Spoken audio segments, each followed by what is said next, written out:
Después de varios años, después del asesinato de su hermano más conocido como alias Doble Cero, Mauricio García, Antonio García, el hermano mayor de la familia García, de varios hermanos, decide romper su silencio, decide dar la cara y hablar sobre lo que significó la conformación, el funcionamiento y la estructura del bloque Metro de las Autodefensas Unidas de Colombia. ¿Cuál es el valor y la relevancia de esta información precisamente en este momento de la historia reciente del país? El bloque Metro funciona en Antioquia. El bloque Metro, según Antonio García, fue creado por el empresariado, por campesinos, dicen campesinos, de un sector del departamento de Antioquia. El testimonio que ustedes van a ver a continuación es el testimonio más cercano de quien fuera comandante y creador de las Autodefensas Unidas de Colombia en el país, de uno de sus creadores, Mauricio García, conocido como alias Doble Cero.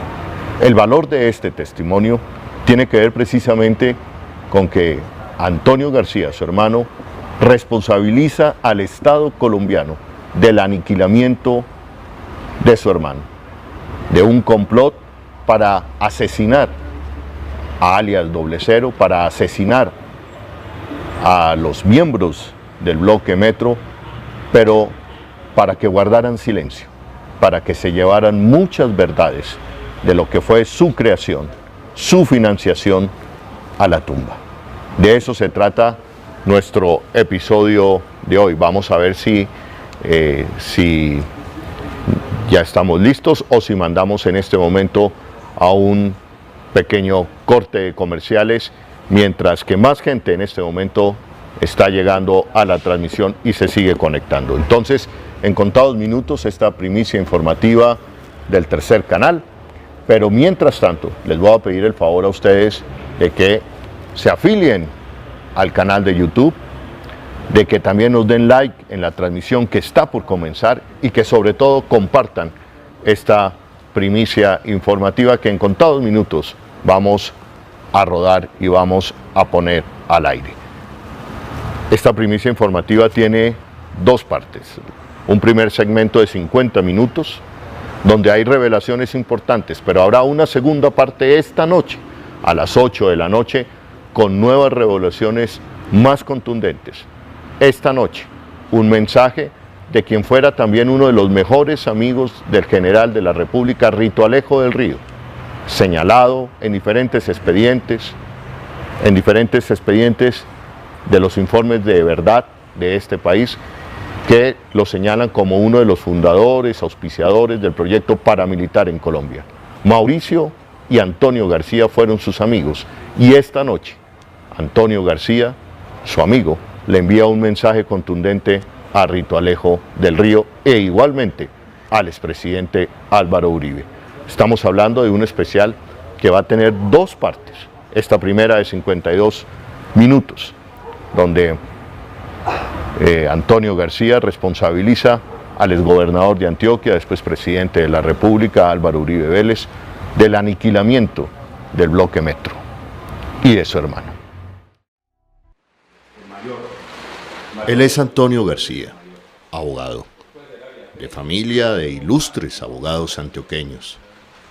La vorágine de la violencia colombiana tocó a la puerta de su familia, que poco a poco fueron involucrándose algunos de sus hermanos en la creación y gestión de grupos paramilitares en Antioquia.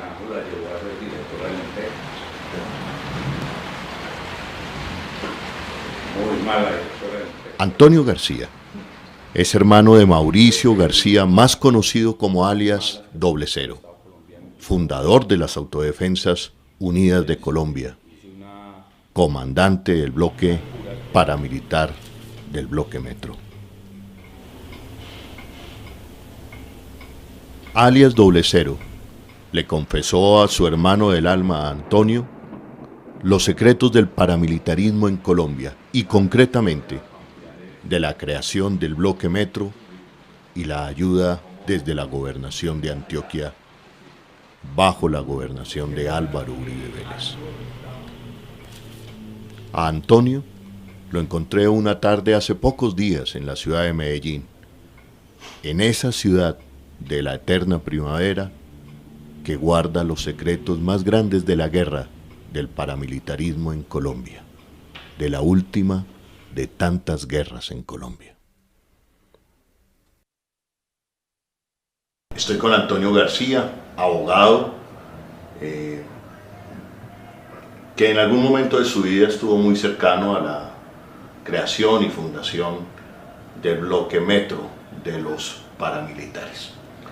Es hermano del comandante, del que fuera comandante, legendario comandante del bloque Metro de las autodefensas o de los paramilitares, más conocido como Doble Cero.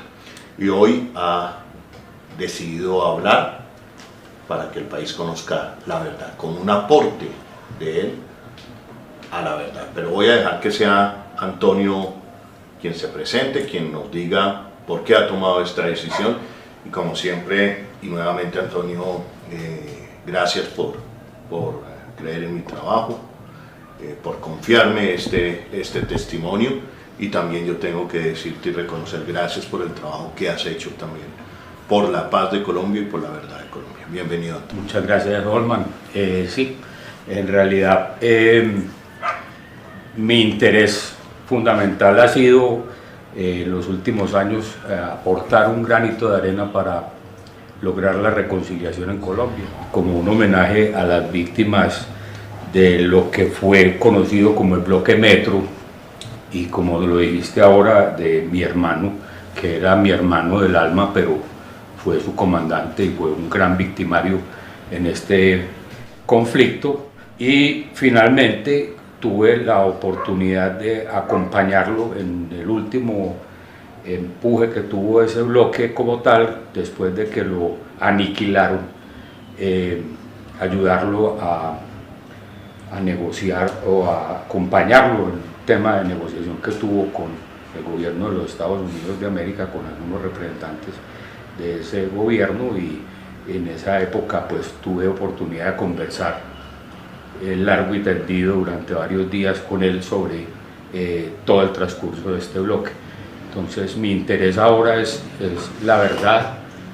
Yo sé que son cosas que verdaderamente son dramáticas y que pueden ser traumáticas para muchas personas, inclusive habrá que mencionar personas que finalmente se quejarán de que no hay pruebas pues contra ellos, o que hubieran participado de alguna manera, estuvieran vinculados con ese bloque o con algunos hechos, pero es la verdad. Antonio, ¿qué militares, qué empresarios, qué políticos dan origen al bloque Metro? Y si recuerdas la fecha del nacimiento, o si hubo alguna ceremonia especial, o de pronto algún comentario especial que te haya hecho tu hermano. Eso básicamente se dio durante la gobernación de Álvaro Uribe Vélez, se dio con la aquiescencia del empresariado antioqueño, de buena parte del empresariado antioqueño, pero digamos que nombres propios, dejémoselo a la justicia que los identifique y ya los tiene, porque han sido, digamos, muy explícitos en nombrarlos, inclusive hasta el mismo Don Berna, Hasbún, el Alemán, en Justicia y Paz, y hay compulsas de copias que no han salido, no han funcionado, pero bueno, digamos que son nombres ya explícitos en alguna parte y los tiene la justicia. Pero gran parte del empresariado antioqueño estuvo presionando o motivando la fundación de un bloque de contención que ayudara a apoyar a las fuerzas militares pues, en ese trabajo paramilitar.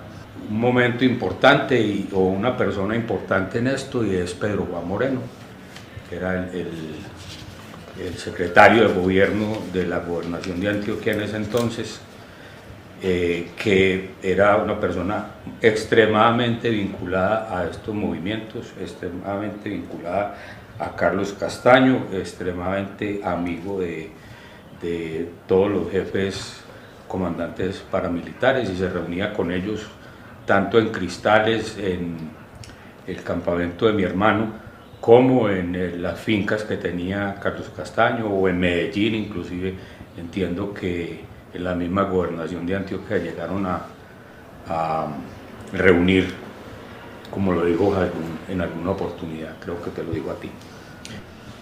Básicamente sí, tengo la certeza de que mi hermano me dijo muchas veces, y mi hermana Beatriz, que también era muy cercana a los militares en esa época, y a Carlos Castaño, que Pedro Juan Moreno era quien estaba pues detrás de toda la conformación del paramilitarismo en Antioquia y del bloque Metro concretamente. La gobernación de Antioquia, bajo la gobernación de Álvaro Uribe Vélez, es el mayor impulsor de las convivir. Es decir, de lo que en su tiempo Naciones Unidas denunció como el involucramiento de civiles en la confrontación armada, y la historia demostró que fue y es así. Y para ese momento la mano derecha de Álvaro Uribe Vélez en la gobernación era Pedro Juan Moreno. Antonio, Pedro Juan Moreno se reunía con su hermano, siendo ya su hermano comandante del bloque Metro, y todavía Álvaro Uribe Vélez gobernador de Antioquia en este boom de las convivir. Mira, yo lo vi reunido 2 veces en mi casa, con la casa de mi madre, con mi hermano. Mi hermano en esa época no estoy seguro que fuera comandante del bloque Metro, pero sí era una persona de mucha trayectoria y de mucha importancia dentro de las autodefensas campesinas de Córdoba y Urabá. Él fue prácticamente su fundador, y él prácticamente al lado de Carlos Castaño y de Vicente Castaño y de Fidel Castaño las estructuró militarmente. Entonces yo cuando vi a Pedro Juan en 2 oportunidades, reunido en la casa de mi madre y una vez en el apartamento de mi hermana, con mi hermano Carlos Mauricio y con militares, ya mi hermano estaba en la ilegalidad y ya era parte directiva, digamos, de las autodefensas campesinas de Córdoba y Urabá. Tú alcanzabas a contar fuera de micrófonos cómo fue que empezó este reclutamiento en este sector de Medellín, conocido como La Sierra, creo que Santo Domingo, Sabio, inclusive que también reclutamiento de niños, entrenamiento, y que eso se devuelve y que terminan sacando a la guerrilla de este sector de Medellín, y que a raíz de eso, digamos, la guerrilla se empodera en la Comuna 13 de Medellín, y eso da pie a la Operación Orión. Cuéntanos, repíteme esa historia. Desafortunadamente, y no quiero ni quiero que se me sienta como una justificación en ningún momento de nada de mi hermano, es una cosa supremamente mala, perversa que hizo. Era un gran reclutador de niños y niñas para la guerra. Se lo recriminamos, hoy se lo recriminamos, en alguna época no lo hicimos en la familia y bueno, no lo teníamos muy claro tampoco, pero hay que pedir perdón por eso pues a las víctimas, y de hecho lo he hecho pues en algunos escenarios. Reclutar un niño para la guerra parece que es una labor supremamente fácil, porque los atrae mucho el poder, el uniforme, las armas, entonces se iban muy fácil, los llevaban a los centros de entrenamiento que tenía el bloque Metro, unos entrenamientos bastante duros y muy complejos. Los devolvían ya entrenados y como miembros del bloque a las ciudades, a Medellín, y en Medellín ya empezaba la confrontación con la guerrilla, con los milicianos de la guerrilla o los que eran afines a la guerrilla. El cacique Nutibara, hasta donde yo recuerdo, lo lideraba Don Berna, alias Don Berna Joven. Incluso en Contraría hicimos un programa sobre el momento de la desmovilización del cacique Nutibara, pero usted pone al cacique Nutibara como un brazo armado de una oficina de sicarios, de una oficina de narcotráfico, de una oficina de cobro de cuentas, de secuestro, que es la famosa oficina, la oficina o la oficina de Envigado. La oficina de Envigado. ¿Cómo es esto? Sí, o sea, realmente lo que se desmovilizó en el mes de noviembre del año 2003 fue la oficina de Envigado como tal. Realmente lo que se llevó allá fueron unas personas que posaron de comandantes, pero que realmente eran parte integrante de esa oficina, y un montón de gente que reclutaron en las esquinas, en los barrios, en todas partes, que realmente pues no tenían ninguna preparación militar ni habían sido parte de esa estructura armada, de esa oficina, pero que los hicieron posar allá como gente del bloque Cacique Nutibara. Mucha cantidad de gente incurrió en ese tremendo error de defilarse para que el gobierno le diera un subsidio, pues como excombatiente. Inclusive en el oriente antioqueño también se dio eso con la desmovilización del famoso bloquero desde Granada, que era también parte de la estructura de Don Berna, pues quien se estaba realmente desmovilizando ahí, y un montón de personas que fueron filadas para efectos de la desmovilización. En muchas partes encuentra gente que no consigue trabajo. La única fuente de empleo que tiene por allá es Empresas Públicas de Medellín o ISA, en términos reales, y llegan allá, presentan su hoja de vida y finalmente llegan a la conclusión, cuando le hacen el análisis de seguridad, que fueron integrantes del bloque Cacique Nutibara o que fueron integrantes del bloque Héroes de Granada, y seguramente ahora también los que van allá que han sido desmovilizados de las FARC. Entonces no tienen el acceso al trabajo porque fueron parte de un movimiento armado. Entonces fue un error que le está costando mucho a la juventud y los tiene en el desempleo allá y aquí también. Tratando de sintetizar, el bloque Cacique Nutibara no era sino la oficina de Envigado. Eran reconocidos delincuentes, obviamente estaba Don Berna, estaba Danielito, estaba Job, estaba otro muchacho que era como el nivel de Danielito, Rogelio, que ahora está en Estados Unidos en su proceso de reconciliación con el gobierno de Estados Unidos. Y llegamos al punto en que el bloque Cacique Nutibara, o para usted me corregirá, la oficina de Envigado, entra en guerra con el bloque Metro de las autodefensas que dirigía su hermano, y hasta donde tengo entendido es lo que le termina costando la vida a su hermano. ¿Por qué la guerra entre el bloque Metro y el bloque Cacique Nutibara? Esa guerra se originó en el tema del control de la ciudad de Medellín. La oficina de Envigado, pues territorialmente, digamos, abarcaba todo el Valle de Aburrá y otras regiones del oriente cercano, y concretamente pues Medellín, y entonces el hecho de que hubiera llegado en un momento determinado un bloque de paramilitar o autodefensa en esa zona, pues obviamente de alguna manera desequilibraba el poder y los, digamos, desmejoraba frente al tema de cómo iban a manejar ellos sus brazos delincuenciales dentro de toda esa región. Entonces ahí empezaron a matarse comandantes, a matarse miembros, y eso fue escalando el conflicto hasta que llegó un momento en que intervinieron los hermanos Castaño,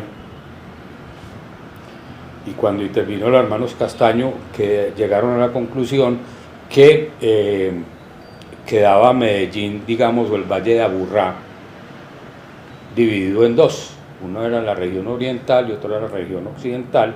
La región oriental la controlaba Don Berna, la región occidental la controlaba Doble Cero, pero al interior de la oficina o del bloque Cacique Nutibara no estuvieron de acuerdo con esa solución, porque de todas maneras ya tenían intereses creados muy grandes dentro de la zona occidental, en la zona oriental, perdón, y entonces digamos que siguió la guerra. Esa guerra tuvo bajas muy importantes, muy sensibles para los comandantes. Entiendo que un hermano de Don Berna fue asesinado por miembros del bloque Metro, varios comandantes del bloque Metro fueron asesinados por gente de Don Berna, secuestraron señoras, esposas de los miembros del bloque Metro, y del bloque se volvió una cosa inmanejable.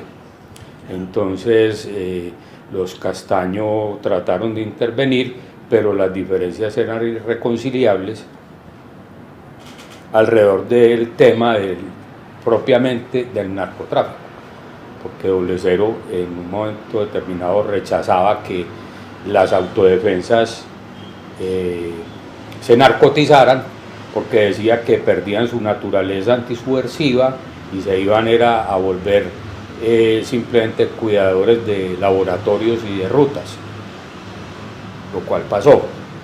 Volvamos al enfrentamiento entre el bloque Cacique Nutibara y el bloque.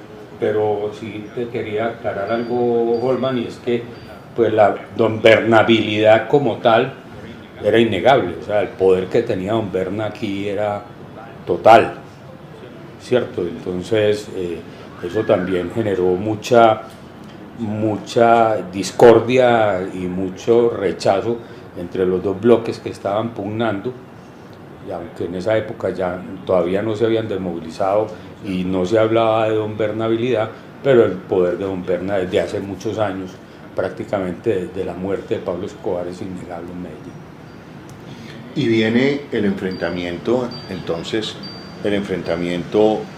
entre el bloque Cacique Nutibara, concretamente entre Don Berna y tu hermano. Sí. ¿Es correcto? Sí. ¿Qué pasó ahí? Ahí hubo pues una guerra muy particular en cuanto a que se dio en el oriente antioqueño básicamente, y en parte del nordeste, un cerco del bloque Metro, un cerco coordinado del ejército, coordinado de la policía, coordinado de bloques paramilitares que estaban en Puerto Berrío, o sea, concretamente gente del bloque Central Bolívar, gente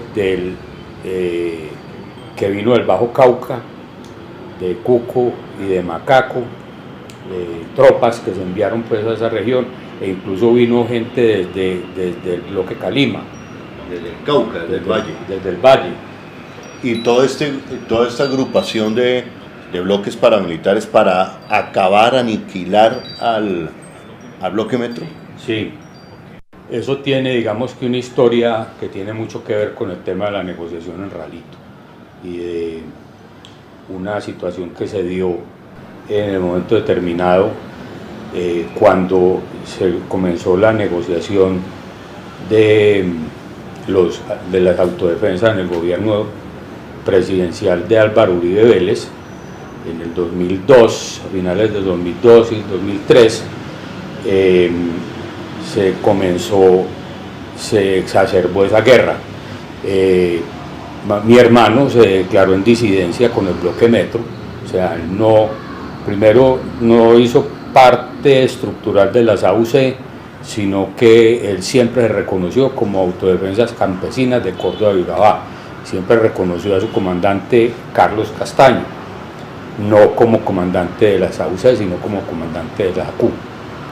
Entonces, cuando se dio la orden, digamos, por parte de los bloques paramilitares de recogerse en zona de distensión para negociar con el gobierno y se fueron a Santa Fe de Ralito en Córdoba, comenzó una presión muy grande para que Doble Cero fuera a esa negociación.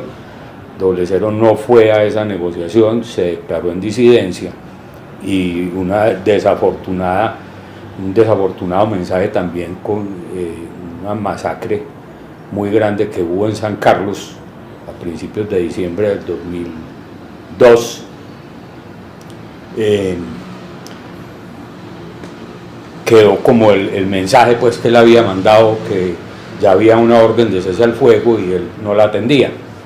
Entonces a él ya le habían, digamos, lo habían motivado para que no fuera a Ralito o no se uniera a una negociación, porque en primer lugar, cuando inició el gobierno de Álvaro Uribe Vélez, un teniente en Segovia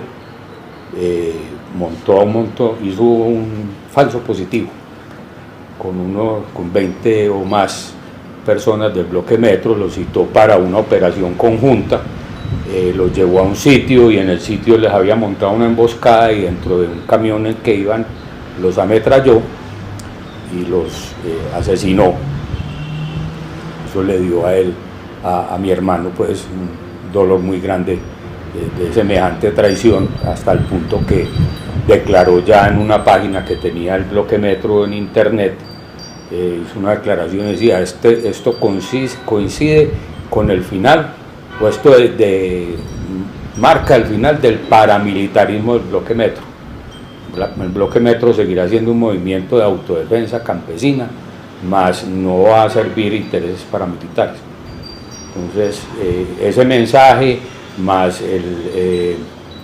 el no ir a atender el llamado de Ralito, comenzó una presión muy grande por parte del gobierno nacional en la mesa de Ralito para que los entraran y los llevaran a negociar, y comenzó una presión muy grande también dentro de las autodefensas, porque la solución que encontraron fue atacarlo, o sea, exterminar el bloque Metro.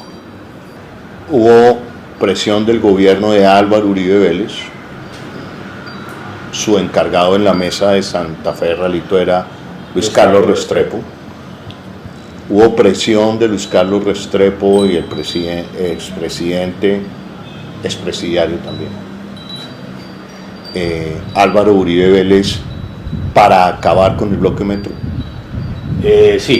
Sí, concretamente hubo una presión muy grande de Luis Carlos Restrepo para que se diera esa situación primero presionar a Rodrigo para que fuera a la mesa de negociaciones, y segundo, posteriormente, por otra situación que más adelante te voy a comentar o les voy a comentar, para que se acabara el bloque Metro como tal. Álvaro Uribe Vélez, Luis Carlos Restrepo le piden a los demás jefes paramilitares en Santa Fe de Ralito presionar a su hermano, alias Doble Cero, para que se integre a la mesa. Aquí es donde viene mi pregunta. Alias Doble Cero y el bloque Metro no se integra a la mesa de Santa Fe de Ralito porque estaban viendo que eso era más una negociación con el narcotráfico. Obviamente en la negociación de Santa Fe de Ralito había autodefensa como tal, o sea, no así que todos eran narcotraficantes, pero sí había una, digamos, muy importante representación que marcaba la dirección en que se iba a dar esa negociación, y era en solucionar problemas de los narcotraficantes. Mi hermano no quiso esa reunión, no quiso asistir a Ralito, y si hubo una presión de Luis Carlos Restrepo. Si hoy conversas con cualquiera de los comandantes paramilitares que estuvieron en Ralito, te lo va a decir, porque nos lo han dicho a mí, a mi hermano, a mis hermanos, abiertamente la presión del gobierno para traer a la mesa de Ralito primero a su hermano y después para que su hermano saliera del panorama de cualquier manera, fue directamente por Luis Carlos Restrepo. Esta parte es muy delicada e importante, porque la familia García, los hermanos, hermanas de Mauricio García, conocido como Doble Cero, comandante del Bloque Metro y uno de los fundadores de las autodefensas campesinas de Córdoba y Urabá, junto a Carlos Castaño, dicen, creen y les han dicho que la orden de acabar, de aniquilar el Bloque Metro provino del gobierno de Álvaro Uribe Vélez. La orden, cuando usted dice acabar el Bloque Metro, ¿a qué se refiere? ¿Hasta dónde? ¿Entregarlos a la justicia o exterminarlos? Hay que hablarlo claramente y francamente, que ese tema, no solo del asesinato de mi hermano, sino de la muerte en combate y fuera de combate de cientos de combatientes del Bloque Metro, fue un crimen de Estado. Y fue un crimen de Estado porque no solamente por la presión que hubo, pues, y que pudo haber llevado finalmente a algunos bloques de autodefensa a buscarlo y asesinarlo y a irse a la guerra con él, sino que de todas maneras desde la misma presidencia de la República en su momento hubo una orden directa de acabar el Bloque Metro. Se hizo disidente, se fue a un lado, pero sabía que tenía que negociar de todas maneras. O sea, ya el tema de la negociación era ineludible, pero no quería ir a negociar a Santa Fe de Ralito. Entonces buscó, a través de una persona muy cercana a él, prácticamente de la familia, que se llamaba Fernando Quijano, que era el administrador de las fincas y la persona de confianza de don Ernesto Garcés Soto, que es un ganadero y cafetero muy importante del país, íntimo amigo de Álvaro Uribe Vélez, que le llevaran un mensaje de parte del Bloque Metro a Álvaro Uribe Vélez. Alias Doble Cero, comandante del Bloque Metro, envía un mensaje al expresidente Álvaro Uribe Vélez, en ese momento presidente, porque no se quiere sentar en una mesa donde considera que es una mesa de negociación con el narcotráfico. Manda un mensaje a través de Ernesto Garcés Soto, conocido empresario antioqueño. ¿Qué pasa? Él le envió el mensaje de don Ernesto, el mensaje lo escribió a tres manos, con la participación de una persona que también fue muy cercana a él en un momento determinado y que le ayudó muchísimo en esa etapa, digamos, final del Bloque Metro. Le envió un mensaje al presidente Uribe. El presidente Ernesto Garcés se lo entregó, un mensaje escrito, lo entregó personalmente a Álvaro Uribe en su oficina, no sé, creo que fue en la finca de Río Negro, y Álvaro Uribe lo leyó, pues obviamente que tendría que entrar como en una puesta en escena más o menos para recrear un poco lo que ocurrió ahí, pero tengo que resumirlo en que lo leyó, lo dobló, siguió hablando con Ernesto, de pronto volvió a coger el papel y lo volvió a leer, agarró el teléfono que tenía a la mano, llamó a una persona, le comunicaron al general Campo, que era el comandante de la policía, que había vuelto, ya había salido de la policía y Uribe lo volvió a llevar. Le comunicaron al general Campo y después de un cruce de algunas palabras le dijo: general Campo, ¿usted se acuerda de este grupo así, así, así, que tienen por allá en el nordeste antioqueño, por donde mi papá tenía la finca?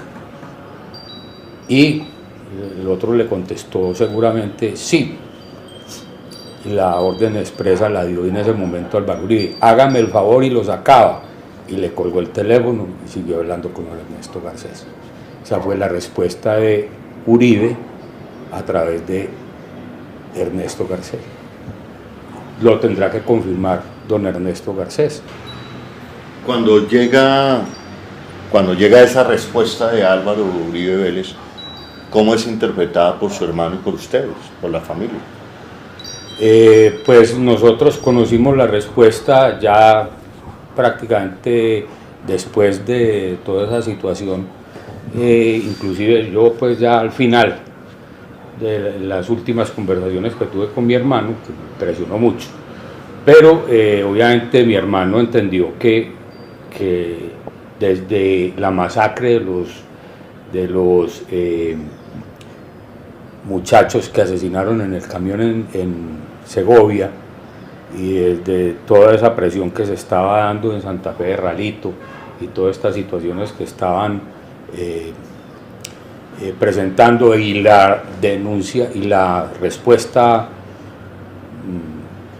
cortante de Álvaro Uribe frente a eso, de que los acábelos, entendió que había llegado al final pues del bloque metro como tal. Parte de la importancia de esta entrevista es porque se ha dicho que el expresidente Álvaro Uribe Vélez es uno de los fundadores precisamente del bloque metro, y que es el bloque metro lo que termina envolviendo a Álvaro Uribe Vélez, envolviéndolo, digamos, ligándolo con el proyecto paramilitar en Colombia. ¿Tiene que ver esto con el asesinato de su hermano? Yo considero, pues, para mi interna formación, para mi pensamiento, pues, que el gobierno de Álvaro Uribe Vélez terminó el bloque metro porque era un estorbo dentro de una piedra en el zapato por su nexo inminente pues y directo con Doble Cero y con militares y con obviamente hasta el presidente de la República y el gobernador de Antioquia en ese momento. Repito, fue un crimen de Estado, y yo diría que las causas inmediatas y las causas remotas también están ligadas al desarrollo de la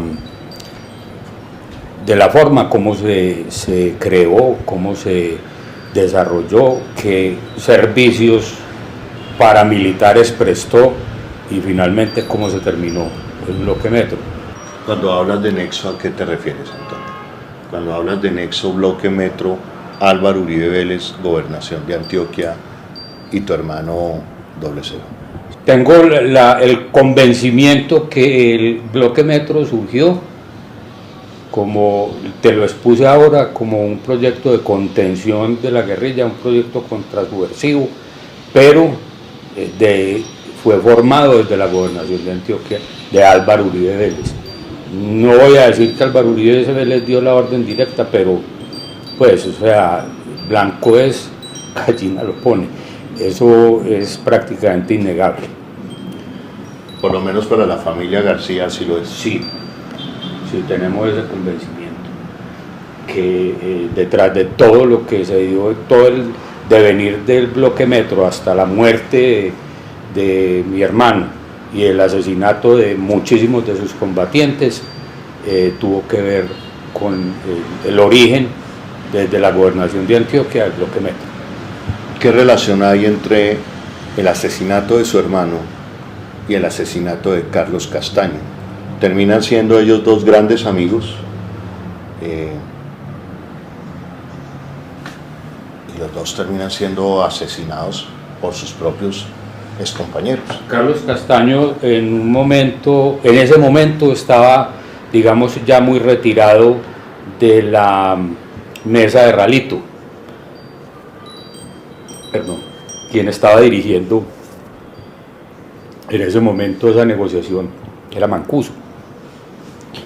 Carlos ya se había hecho a un lado, mandó una carta de renuncia y estaba pues, digamos que en otras situaciones, en otras circunstancias, buscando arreglo con los Estados Unidos. Y me lo dijo a mí personalmente la única vez que pude hablar con él. Solamente una vez me lo encontré en Urabá, y cuando supo que yo era hermano de Rodrigo, nos pusimos a conversar y tuvimos una conversación muy directa, que otro día se la cuento. Pero entre las cosas que conversamos es que estaba buscando un acuerdo con los Estados Unidos. Su abogado era Joaquín Pérez, que creo que no lo ha negado, y que tiene mucho conocimiento de ese momento concreto de la vida de Carlos Castaño. Y se dio también la salida de mi hermano, y él le mandó un mensaje a mi hermano, concretamente conmigo en ese momento. Yo se lo pude dar luego telefónicamente, y es que le dijo: dígale a su hermano que en este momento estoy en iguales o peores condiciones que él. Ya estaba prácticamente... Ya sabía que lo iban a matar. Ya sabía que lo iban a matar. Y que ojalá pudiera negociar con los Estados Unidos, que insista, que yo estoy hablando con ellos y estoy a 5 años, que pues una condena de 5 años y me voy a ir. Él estaba decidido en ese momento a irse a los Estados Unidos, a aclarar su situación con los Estados Unidos. Según usted, conociendo esa última conversación que tuvo Carlos Castaño con usted, que pueda entender razones por las cuales no la va a hacer pública ahora, pero sí tengo que preguntarle, ¿lo matan porque ya iba a negociar con los Estados Unidos? ¿Fue uno de los motivos?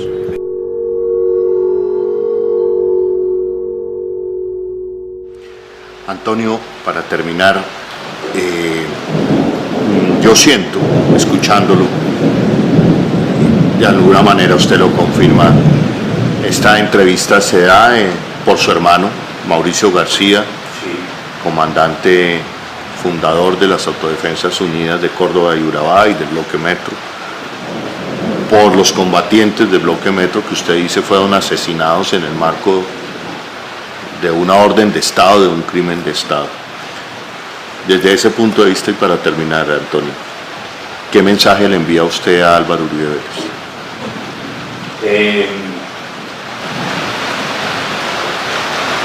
El mensaje tiene que ser claro y contundente. Por favor, cuente la verdad.